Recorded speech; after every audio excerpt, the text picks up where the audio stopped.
What is up, guys? My name is Sal. This is the GT Guys, and today's video is one I've been waiting to make for over 3 years now, and that is because in just a few days we're going to be taking delivery of a brand new Ford GT, which luckily for you and the magic of the internet happens to be in just a few minutes. Now, I have to admit that when we put in our application for the Ford GT just about 3 years ago now, we never expected that Ford would have chosen us to own the new Ford GT. I mean, we have to be the most unlikely Ford GT customers out there. And that's because Ford was hoping for a whole list of qualifications for their new GT owners. And let me show you how many of those we actually fulfilled.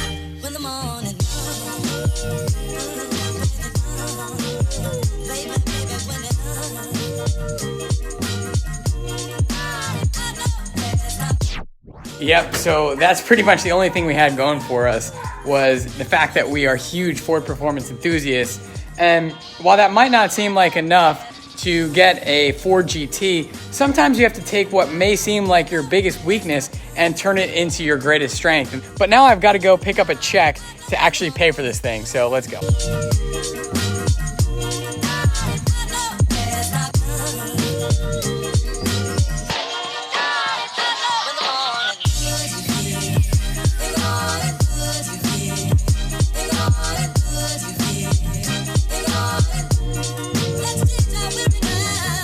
All right, guys, so here it is, the final check for the last 50% of MSRP. It's time to go hand it over and pay for the car. This is Brad with Matthews Curry Ford. How you guys doing? Got something for you. Oh. And we're gonna go take care of some business. Sounds good. Let's do I'll this. catch up with you guys later.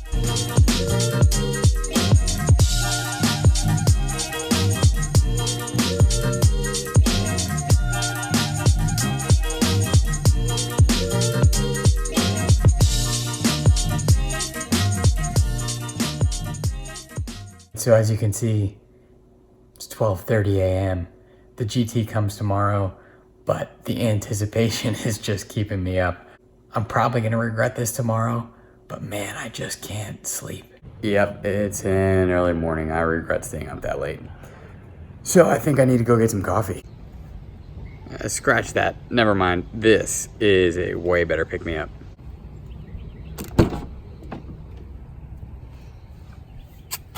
Sorry to all the neighbors, time to wake up.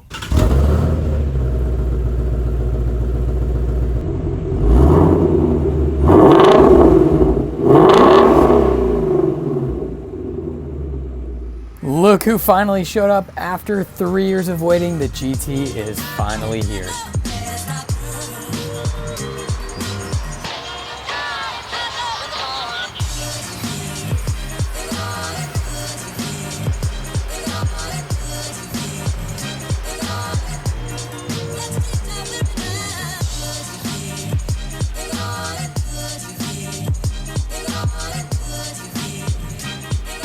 This is Steve. He is the Ford GT delivery specialist. Hey guys. He's got probably one of the coolest jobs in the world. You get to travel the whole world.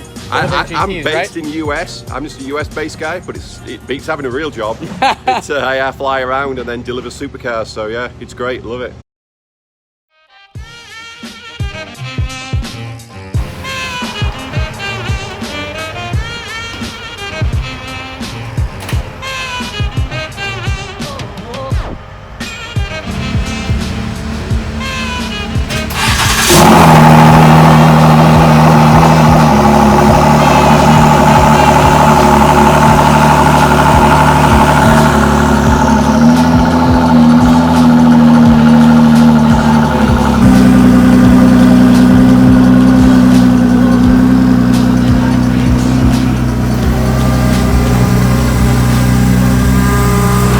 So this is it.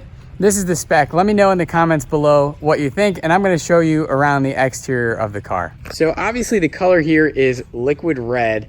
It was a really long process choosing which color to get because they all look so good.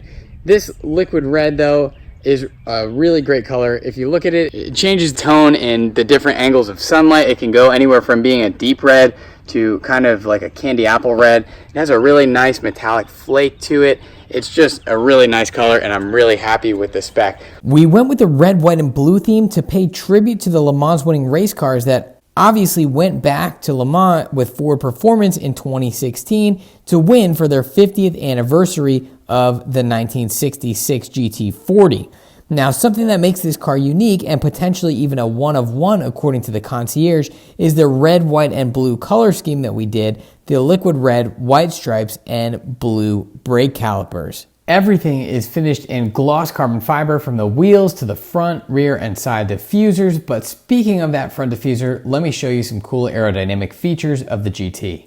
There is a keel, which is in there. You can kind of see it, which comes straight from Formula One design. Now, if you need a bleed downforce, there are flaps in here which open and close to let in and out more air as necessary. It channels the air through the ducts, and it can either go up, out through here, or it can go underneath the car, creating more downforce if necessary. This car is all about funneling air into the right places, which is what makes it so successful at Le Mans. That is a very high-speed track, and so the design of this car was actually made to go high speeds around the track at Le Mans. This all results in a car that can go 216 miles an hour. Unreal.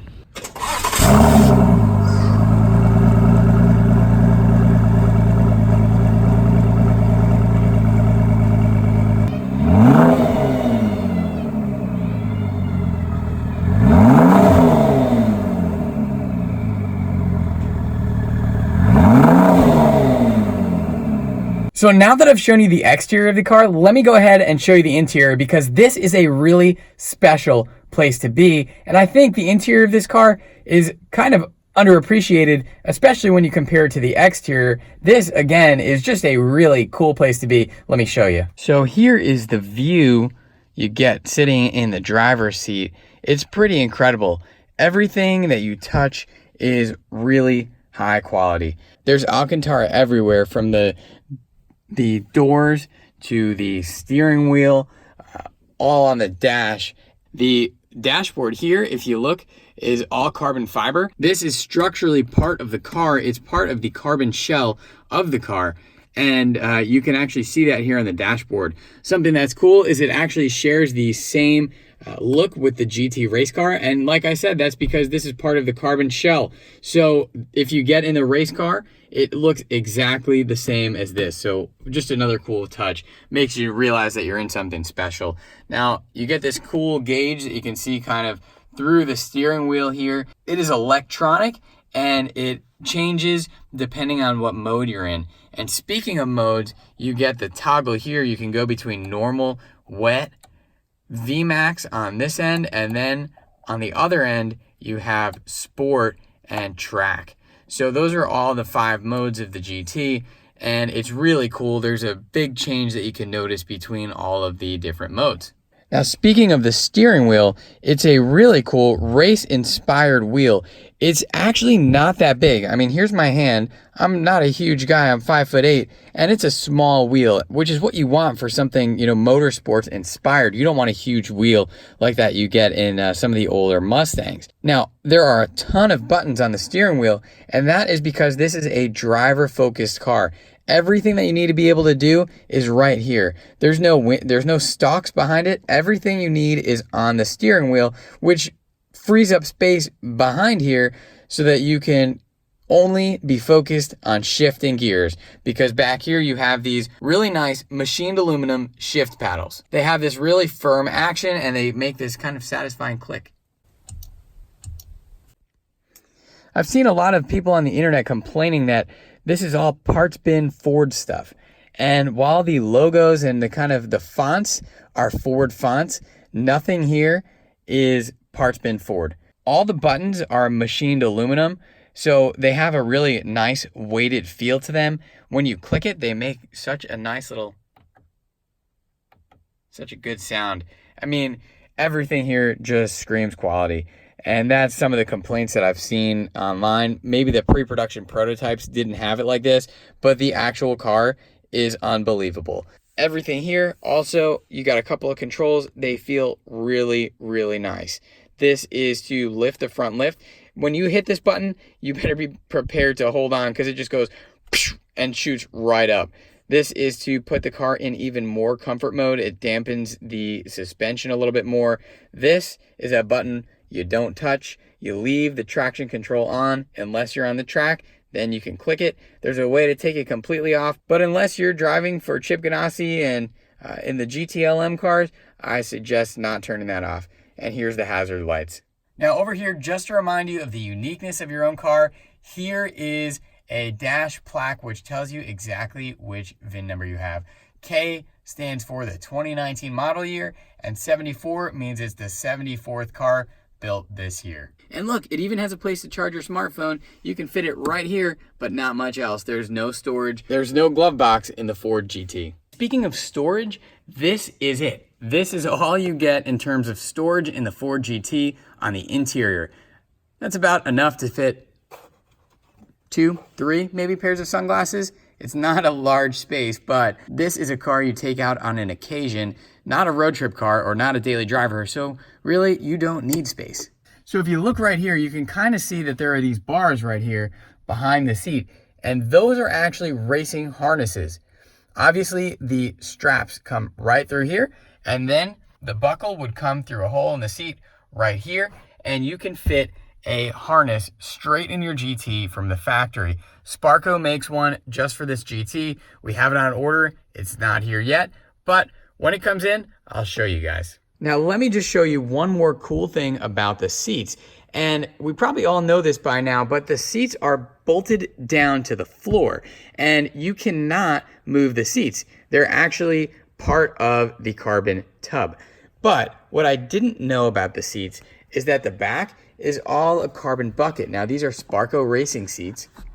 And if you lean the seat forward, you can see that the back of the seat itself is actually a carbon fiber bucket. Again, some supercars have some storage behind the front seats, but not in this one. It is purpose built. You may be thinking then, well, how do two different people of different sizes drive the Ford GT? You know, you must have to be a certain size to fit in the Ford GT and drive it. Well, no, that's not the case. Of course, the pedals move towards you and the steering wheel moves towards you so that it can accommodate drivers of all shapes and sizes can drive this car even though the seats are mounted to the floor. So to move that pedal box, what you do is you pull on this, you pull it straight towards you, and then the pedal box actually will come towards you or away from you in a really nice mechanism. It just feels really cool. Like everything else in this car, it just feels really mechanical. You can feel the kind of hydraulics of the pedal box moving towards and away from you. Also, if you take a look at the pedals, they are really closely spaced. I mean, there's not a whole lot of space between the gas and the brake. And that is because when you're driving fast, you want to have them close together so you can quickly come off one and onto the other and back so that you can have the best lap times possible, which this car was designed to win at Le Mans. And so all the aerodynamics, everything about this car is tailored to win at Le Mans. So the last thing I want to show you is how you get in and out of the Ford GT. And if you haven't had a supercar like I haven't, this is my first supercar, which is just unbelievable, especially that this is the starter supercar. I mean, the Ford GT is one of the most hardcore track cars out there. So it's not exactly a starter supercar, but I'm so happy that Ford gave us the opportunity to own this machine. And so we're going to share it with you. Stay tuned, a little bit more of that to come. But I want to show you how to get in and out. And no, it's not difficult, but it is a little bit more laborious than your everyday car. And that is because just look at the size of this door sill. It is huge. And everything was pushed to the center of this car so that the two seats could be right next to each other. Everything is tucked towards the center, which gives you a really cool driving position. You know, almost, I imagine, what a McLaren F1 would be because you're so close to the center of the car. Just check it out. I mean, you really are over the center of the car. This has got to be the closest thing to driving in the middle of the car without actually being in the middle of the car.